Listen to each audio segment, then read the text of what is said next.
Tsy ny ankizy rehetra no tafiditra ny anivon'ny sekoly manara-penitra fa misy ny fifantenana atao amin'ireo mpianatra izy dia hiditra eny. Hoy ny fanazavana Marie Michel Saondrary Malala, ministra ny fanabeazam-pirenena androany alatsinainy.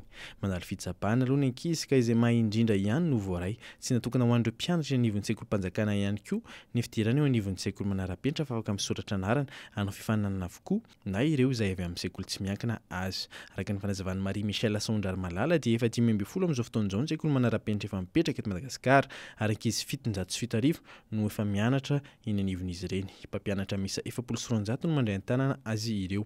Ankoatr'izay nefa dia manam-pikasana hanokatra sekoly manara-penitra 5 vaovao ny fitondram-panjakana manomboka ny volana Desambra ho avy izao.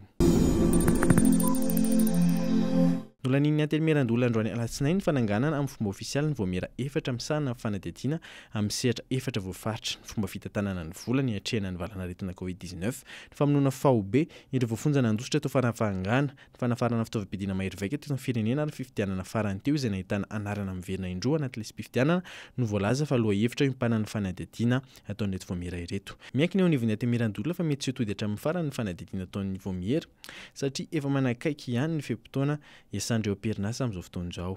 Laza nefa izy fa ho atolotra ny loholona vaovao izay hovidiana amin'ny 1 Desambra ny fanohizana ny asa izay efa tomboka izy ireo ankehitriny.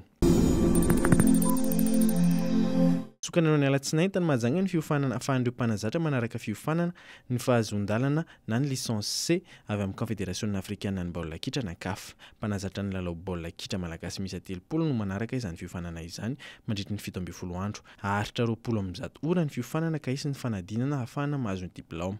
Hianatra mahakasika ny lalàna mifehy milalao izy ireo, eo koa ny fomba fanaovana fanazarantena ary ny baolina kitra amin'ny ankapobeny. Tonga nandrotrana ny fanombohan'ny fiofanana ny avy amin'ny Fédération malagasy ny baolina kitra tarihin'ny filoha lefitra voalohany sy ny ekipa ny fitaleavana teknika nasionaly.